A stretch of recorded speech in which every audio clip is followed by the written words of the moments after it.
Hello and welcome to another Raggy's Beer Review. So today we're going over to Bristol Beer Factory. There we go. It's their Laser Juice. It's described as New Wave, Session IPA, Sabro, Cryopop, Bristol Beer Factory. So there we go. Let's have a look. Just say something on the back so I will read it. A session IPA for all, supercharged with new wave hop energy, taking you from the New Mexico mountains with Sabro's iconic tangerine and orange to Cryopop's tropical blend hop glory. Fresh.laser.dreams. And the Bristol Beer Factory. Kindly gifted to me by my good friends Andy and Angela from the Happy Drinkers. On their trip to the Bristol area, going to other breweries such as Left Handed Giant. So I'm extremely jealous because you never know when someone goes to those places. Oh my god, the aroma on that was absolutely sublime. The tangerine and orange, yes, straight out the thing, the aroma. So if that's the best way, yeah, you can read it. So yeah, it's a light lemony orange pour with a half a centimetre of white head.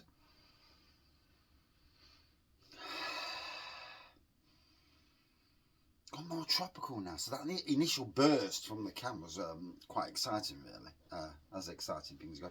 4.2%.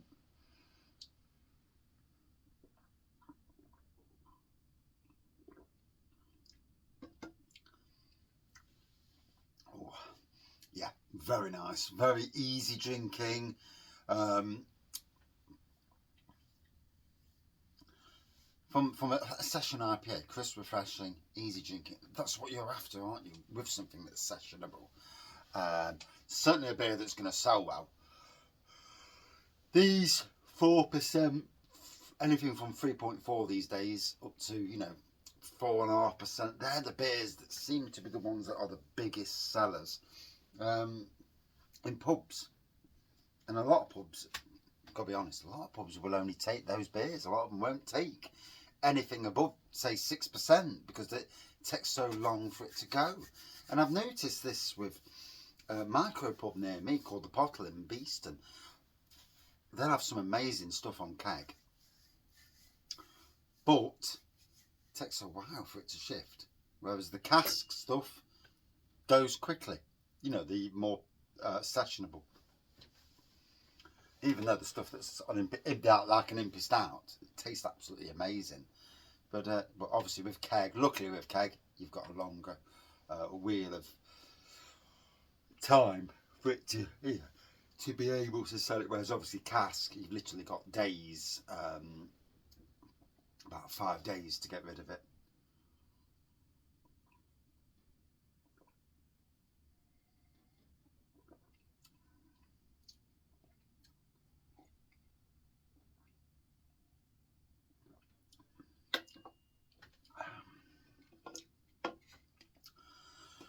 So I pour the rest in. Bristol Beer Factory. I've got to be honest, I've had quite a few of their beers on cask. Don't think I've ever had one of theirs on keg. No, not that I can think of. Predominantly, to be honest, the main place where I've had them is the Crown Inn in Beeston. They do seem to have quite a few of from this brewery. So yeah, definitely worth a trip over there for me. Always like to see. I've had stouts, pale ales, a good range of beers, and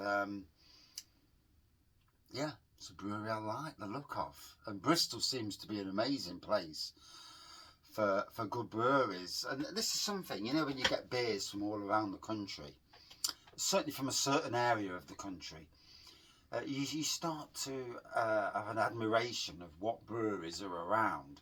I mean, I do think Nottingham, Leeds, Manchester, Bristol are epicentres of great beer, and great breweries. Some absolute stunning breweries in and around those locations.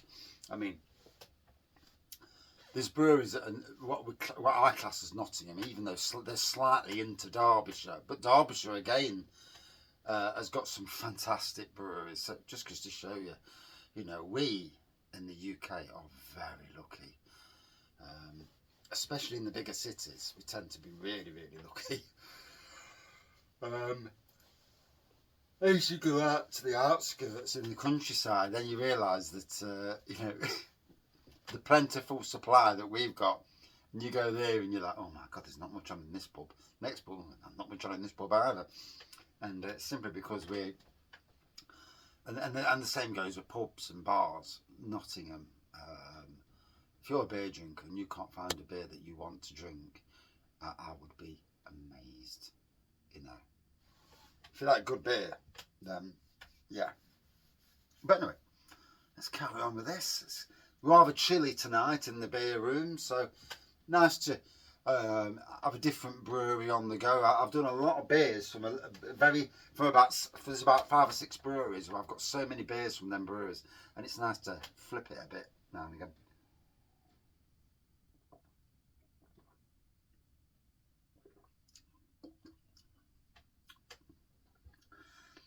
On the channel, I'm going to be homebrewing again soon, and it's nice to be able to. I've got massive amounts of homebrew stuff coming, so I will be doing more beer with raggies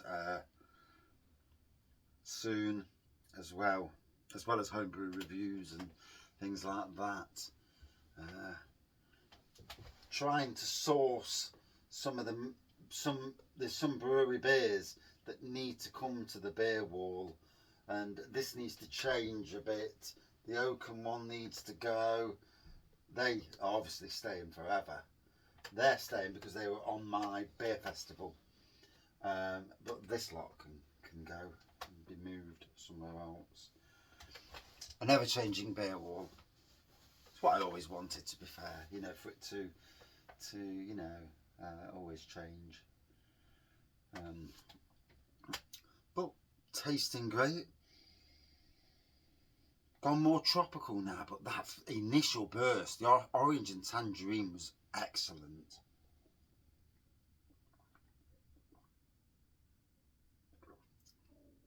It's funny with the Sabro,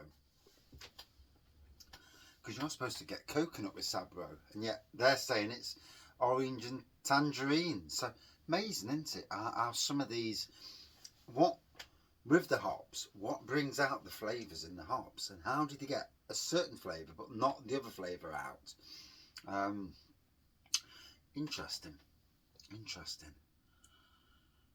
And as a home brewer, I need to go down the grain brew route. I'm looking at the beer kits.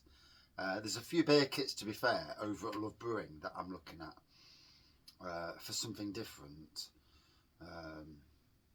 And my next homebrew order after this one will be from Love Brewing.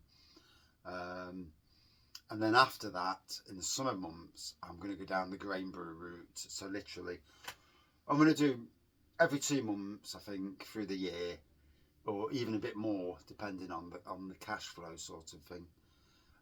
Do more kits and just have I want a silly amount of beer in here. That's what I want. I've got 3 barrels with nothing in, sitting there, doing nothing, and it winds me up.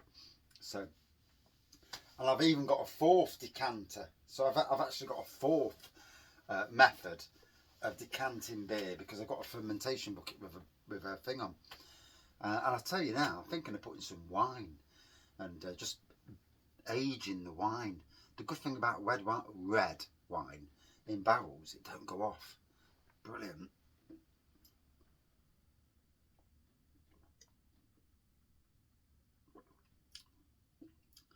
So lemony orange pour, super easy drinking, tropical, but with a massive tangerine and orange burst at the beginning.